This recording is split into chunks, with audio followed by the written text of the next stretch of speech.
আসসালামু আলাইকুম এভরিওয়ান। আশা করি আল্লাহর রহমতে সকলে ভালো আছেন। গত ভিডিওতে আমরা দেখলাম হচ্ছে কিভাবে সফটওয়্যারের বেসটা সেটআপ করা যায়, কিভাবে বেসিক ইনফরমেশন গুলো ঠিক করা যায়। আ এই টিউটোরিয়ালে আমরা আমাদের টোটাল ড্যাশবোর্ডটা রিভিউ করব। ড্যাশবোর্ডটা যখনই আপনি সফটওয়্যারে লগইন করবেন, ফার্স্ট অফ অলই এই ড্যাশবোর্ডটা সামনে আসবে। এই ড্যাশবোর্ডটা ফার্স্টে আমরা রিভিউ করব, যার বাম পাশে আমাদের সকল মডিউল গুলা সাজানো আছে।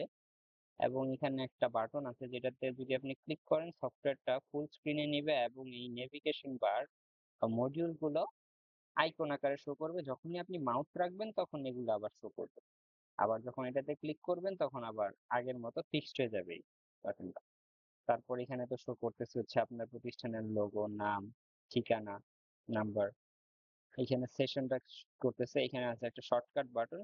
শর্টকাট বাটনের ভিতরে আপনি পেয়ে যাবেন যখন রেজাল্টের জন্য মার্ক ইনপুটের অপশন, কালেকশন করার জন্য কুইক কালেকশন, মেরিট লিস্ট, স্টুডেন্টের রেজাল্টের লিস্টটা এখানে পেয়ে যাবেন। নতুন স্টুডেন্ট অ্যাডমিশনের ক্ষেত্রে অ্যাডমিশন, টিচারের ডাটা, মেসেজ সেন্ডের জন্য এখানে শর্টকাট বাটন, ফি কালেকশন, ফি রিপোর্ট দেখার জন্য, স্টুডেন্ট ইনফরমেশন দেখার জন্য এটা হচ্ছে আমাদের শর্টকাট বাটন। এরপরে এখানে আপনি সার্চ বাটনে গেলে স্টুডেন্ট আইডি বা স্টুডেন্ট রোল নাম্বার দিয়ে বা স্টুডেন্ট নাম দিয়ে স্টুডেন্টকে সার্চ করতে পারবেন। এটা তো হচ্ছে ডে লাইট মোড, একটা dark mode, light mode, toggle button.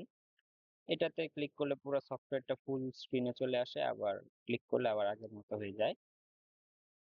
তো এই হচ্ছে আমাদের উপরের অংশ। এরপরে চলে আসি নিচে। এখানে আছে একাডেমিক ইয়ার। আপনি যদি আপনার মেসেজের জন্য যে কয়টা মেসেজ থাকে ওগুলা এখানে শো করে।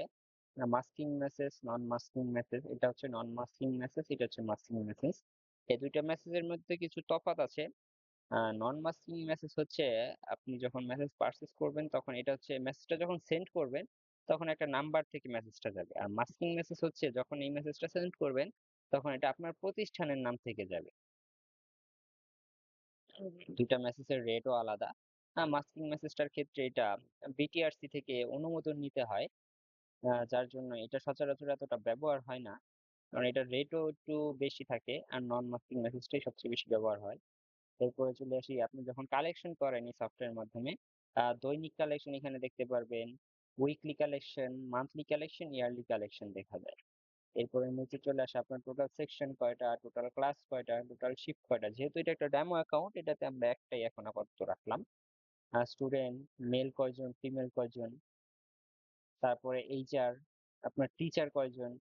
এইচআর মানে হচ্ছে প্রতিষ্ঠানের এমপ্লয়। এখানে যখন আপলোড করবেন তখনই আপনি হয় টিচার, স্টাফ, তাদেরকে আলাদা আলাদা আপলোড করা যায়, কিন্তু সকলকে একত্রে এইচআর বলা হয়, যার জন্য এটা এইচআর। তো এখানে টোটাল ৬ জন আছে, ৫ জন মেল, ১ জন ফিমেল। তারপরে এখানে স্টুডেন্টের যখন আমরা ডেট অফ বার্থ সহ দেই বা কোনো টিচারের ডেট অফ বার্থ দেই তার বার্থডের দিনে এখানে শো করে। তারপরে হচ্ছে এখানে রিলিজিয়ন ওয়াইজ স্টুডেন্ট দেখায়, কতজন স্টুডেন্ট মুসলিম, কতজন হিন্দু, কতজন খ্রিস্টান, বৌদ্ধ। তো এখানে দেখায়। এখানে স্টুডেন্টের ব্লাড গ্রুপ দেওয়া থাকলে কোন ব্লাড গ্রুপে কয়জন স্টুডেন্ট আছে এটাও শো করে। এবং এখানে স্টুডেন্টের কোন ক্লাসে কতজন স্টুডেন্ট এটা একটা পাই চার্টের মাধ্যমে দেখায়। তো এখানে যেহেতু একটা ক্লাসে স্টুডেন্ট আছে, যেহেতু ডেমো অ্যাকাউন্ট, তো এখানে একটাই দেখা যায়। যখন আপনি মাল্টিপল ক্লাসে স্টুডেন্ট থাকবে এখানে মাল্টিপল আকারে দেখাবে, আপনি মাউসটা রাখলেই বুঝতে পারবেন কোন ক্লাসে কতজন স্টুডেন্ট।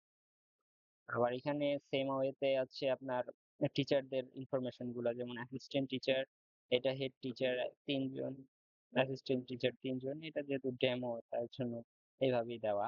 আর এখানে মান্থলি কালেকশন গুলা দেখা যায় কোন মাসে কত কালেকশন হয়েছে। এটা হচ্ছে আপনার টোটাল রিভিউ করে। তাই এই হচ্ছে আমাদের ড্যাশবোর্ড, যার এখানে আপনি ফুল রিভিউ পেয়ে যাবেন। মোটামুটি ড্যাশবোর্ডে আপনি অনেক ইনফরমেশন প্রতিষ্ঠানের পেয়ে যাবেন। আর বাকি ইনফরমেশন, বেশি ইনফরমেশন দরকার হলে তো আপনার মডিউলে গিয়ে আপনি দেখতে পারবেনই। তো এই হচ্ছে আমাদের ড্যাশবোর্ডের রিভিউ। আশা করি সবাই ভালো থাকবেন। আসসালামু আলাইকুম।